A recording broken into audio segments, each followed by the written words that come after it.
रही। रात के इस पहर बहुत शॉर्ट नोटिस पे तमाम मीडिया के दोस्तों का, सहाफ़ियों का यहाँ पे आना, मैं उसका बहुत शुक्रगुज़ार हूँ ख़ानदान की तरफ से। मगर पिछले 24 घंटे में और ख़ास तौर पे बिलखुसूस आज कुछ ऐसे हक़ाइक़ हमारे सामने आए जो फ़ौरन सबके सामने, ख़ास तौर पे कराची और पाकिस्तान के नौजवान जो मीर रज़ा के लिए इंसाफ चाह रहे हैं और साथ साथ इस निज़ाम को मज़ीद बेनकाब करने के लिए बहुत ज़रूरी थे, चूँकि जो धोखे हमारे साथ हुए हैं पता चल रहा है कि उनकी दास्तान ख़त्म ही नहीं हो रही, वो लिस्ट ख़त्म होने का नाम नहीं ले रही। सबसे पहले मैं बताना चाहूँगा कि इस वक्त कराची के अंदर जो दरिंदा या दरिंदे, सफ़ाक, तजुर्बेकार, माहिर, गैंगस्टर्स कह लें, टॉर्चर करने वाले कह लें, टॉर्चर आर्टिस्ट कह लें, तवान लेने वाले कह लें, एक्सटॉर्शनिस्ट कह लें, दनदनाते हुए खुले घूम रहे हैं। और मीर रज़ा को मिसाल बना के अगर आप पूरे पाकिस्तान में किसी से पैसे मांग रहे हैं तो दिखा रहे होंगे कि देखो बेटा, जब हम तुम्हारे पीछे आएंगे ना तो पहले तो 2 हफ्ते तुम्हारे वालिदैन दीवाने हो जाएंगे कि कत्ल हुआ है कि सुसाइड हुई है। और अगर किसी ने हिम्मत करके बोल भी दिया कि तहकीक कर लो कि कत्ल हुई है तो मिनिस्ट्रियाँ हिल जाएंगी और होम मिनिस्टर आके बोलेगा कि क्या ज़रूरत है रिपोर्ट बनाने की, ये सुसाइड ही हुई है। तो फिर देख लो मुझसे पंगा लेने के लिए। और सिर्फ ये नहीं कि तुम्हारा कत्ल करने के बाद तुम्हारे साथ, तुम्हारे ख़ानदान वालों के साथ क्या होगा, ये अब आप लोगों के सामने जानना रखना ज़रूरी है कि केमिकल रिपोर्ट जो अब तक की आई हैं कि रज़ा के साथ क्या हुआ है। जो 4:38 पे आपको यूनिवर्सिटी रोड के ऊपर 28 जुलाई की सुबह 4:38 पे रज़ा नज़र आया और फिर 11 बजे दोपहर को, सुबह को 29 तारीख को उसकी लाश मिली, उस दौरान क्या हुआ ये आपके लिए जानना ज़रूरी है। आज मैं आपको ये भी खुलासा कर दूं, मैं स्पेशल मेडिकल बोर्ड की कोई रिपोर्ट आपके सामने नहीं लाया हूं। स्पेशल मेडिकल बोर्ड के मुआयने से जो निकले गए सैंपल हैं वो तो कल जाके पुराने आईओ ने जमा कराए हैं, उनकी रिपोर्ट तो आना बाकी है। मुझे बार बार कुछ लोग दम भर रहे थे कि जी वो पहला डॉक्टर सही था, देखिए डॉक्टर सामा ने कुछ निकाला है। तो आज जो मैं रिपोर्टें लेके आया हूँ वो रिपोर्टें हैं जो डॉक्टर सामा ने खुद अपने हाथ से सैंपल सील किए थे और कराची यूनिवर्सिटी की लैब भेजे थे। वो शर्ट जो डॉक्टर सामा ने सील की और वो जिस्म के टिश्यू जो उसने सील किए, और क्या निकला है उनके अंदर खुलासा। पहला, अब सिर्फ बॉडी नहीं, अब उसकी टी शर्ट बता रही है कि गोली उसको पीछे से मारी गई, पीछे जहाँ पे होल है शर्ट में वहाँ पे गन पाउडर रेजिड्यू आ गया। ये जरा आपने मीडिया में सुन लिए होंगे। दूसरा, शर्ट के ऊपर ट्रेसेस हैं एसिड के, तेज़ाब के, यानी कि वो तेज़ाब जो उसके ऊपर फेंका गया वो उसकी शर्ट पे भी आया। तो ये जो उसका चेहरा मस्क हुआ है इसको डीकम्पोजिशन कहना बंद कर दें, ये कहना बंद कर दें। गमलों के पास नर्सरी में फर्टिलाइज़र था, नाइट्रेट था सॉइल में, इसलिए जल्दी सड़ कर गया। नहीं जी, तेज़ाब से नहलाया गया उसे, इसलिए वो गल सड़ गया। तीसरी चीज़ मैं क्यों कह रहा हूँ, सफ़ाक, तजर्बेकार, माहिर, कोई पुराना किसी एजेंसी का, पुलिस का, रेंजर का, मुझे नहीं पता बंदा है कि नहीं, कोई पुराना एक्सपर्ट है टॉर्चर का, किसी गैंग का, यहाँ पे अमन कमेटी और सेक्टर भी होते थे, पुराने बड़े गैंगस्टर्स कराची में घूमे। इन्होंने बाकायदा एक ऐसी दवाई जो मसल को नम करने के लिए एनेस्थीसिया दिया जाता है कि अगर मसल में लग जाए और आपको मार पड़े तो आपको दर्द महसूस नहीं होगा, वो लोकल एनेस्थीसिया इन्होंने डायरेक्टली वेन में, ब्लड में इंजेक्ट किया, जिसके बाद आप हिलने के काबिल तो नहीं रहते कि आप शोर मचा सकें या आप रेस्ट कर सकें, मगर दर्द आपको सारा होता है, दर्द आपको सारा होता है। और चूंकि अब ये बॉडी की डीकम्पोजिशन चेहरे से नहीं देखी जा रही, बाकी बॉडी से देखी जा रही है, तो जो मरने के उसके औकात थे कि कितना बजे, 3 बजे दोपहर को पोस्टमार्टम हुआ है तो कितनी देर पहले मारा है, तो पहले कहा जा रहा था शायद 36 घंटे पहले हम बात हुई है, यानी कि वही टाइम लाया जा रहा था कि 28 की सुबह सुबह जब आखिरी बार कैमरे में नजर आया तो इंतकाल कर गया। अब रिपोर्ट कह रही है कि उसकी बॉडी का पूरा मायना करने के बाद इसके इंतकाल को जब दोपहर 3 बजे हो रहा था पोस्टमार्टम, सिर्फ 20 से 22 घंटे गुजरे थे। शाम 5 से 7 बजे तक 28 तारीख को रजा जिंदा था, हयात था। 4:38 पे सुबह को जब वो आखिरी बार नजर आया है और शायद वहां से गायब हुआ है, तो जिन्होंने उसको अगवा किया 12 घंटे उनकी कैद में था, 12 घंटे उस पर टॉर्चर हुआ है। इस तरीके का टॉर्चर के वो हिल ना सके, इस तरीके का टॉर्चर के वो बोल ना सके, मगर महसूस सब कर सके। और अब हमें खदशा है कि जो उसके जिस्म के अंदर मवाद मिला है कहीं वो भी तेजाब ना हो, कहीं उसको इतना बेजरर करने के बाद ज़बरदस्ती ये तेजाब भी ना पिलाया गया हो।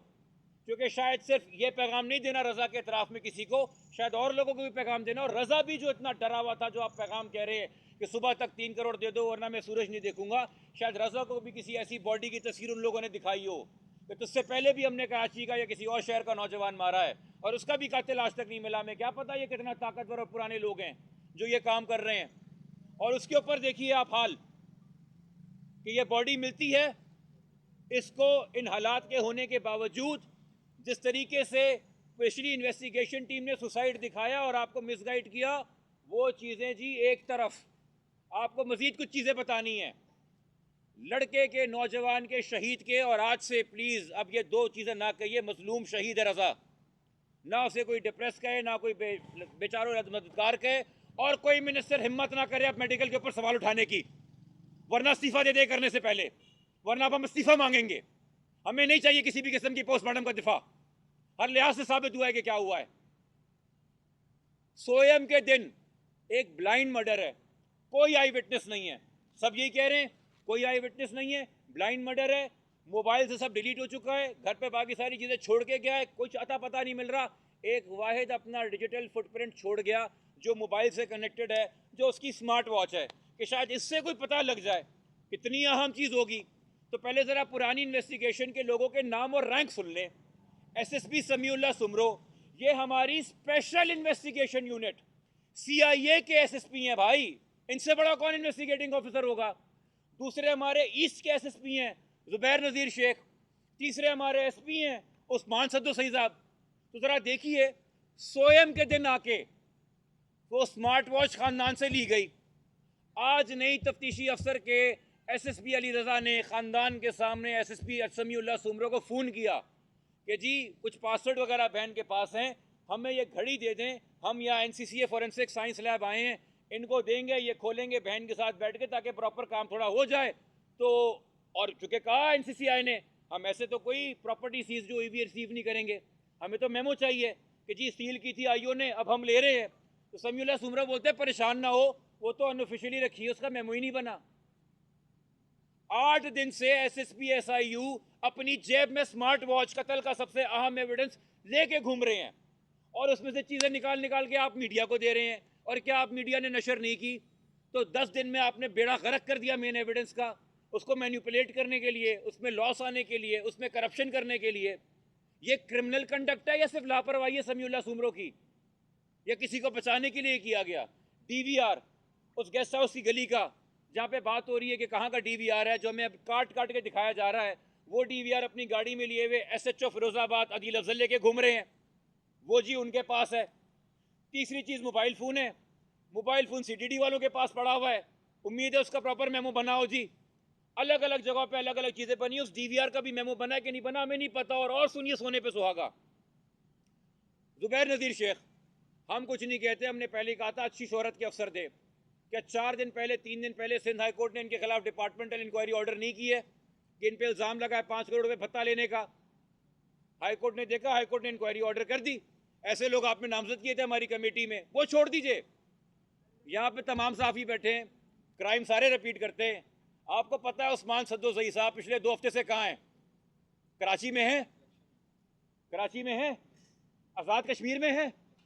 एक ऐसा बंदा हमारी इन्वेस्टिगेशन टीम में डाला गया, हाई पावर्ड इन्वेस्टिगेशन टीम में, कि ये 3 निकाल के लाएंगे जिसको आपने 2 हफ्ते से कत्ल होने से पहले से कश्मीर भेजा हुआ है, और वो आज तक कराची नहीं आया, और उसे तफ्तीश करनी थी वहां से बैठ के।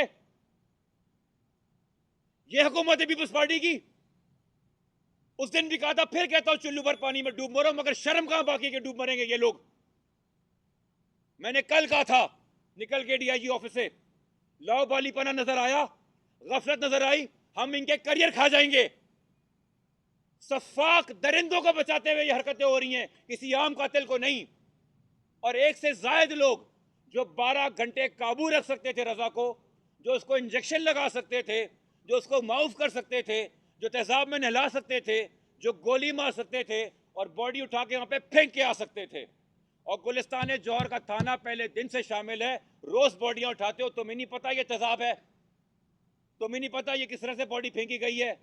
तुम लोग वहीं से शुरू हो गए सुसाइड, और वहां पे MLO को भी जाके बोला बस बना दो गन शॉट की।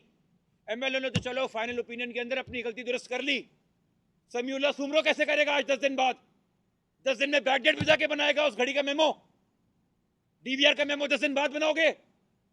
14 दिन पहले जो काम करते रहे सद्दुज़ई साहब, उसको क्या खला में लेके आओगे? कश्मीर में बैठा हुआ था वो, तो उसने जितनी भी काम, आपकी जितनी भी जीआईटियां हुई होंगी पिछले 14 दिनों में, वो क्या ऑनलाइन अटेंडेंस दे रहे थे, या कोई ऐसी फर्जी जिस तरह गो स्कूल में होता है?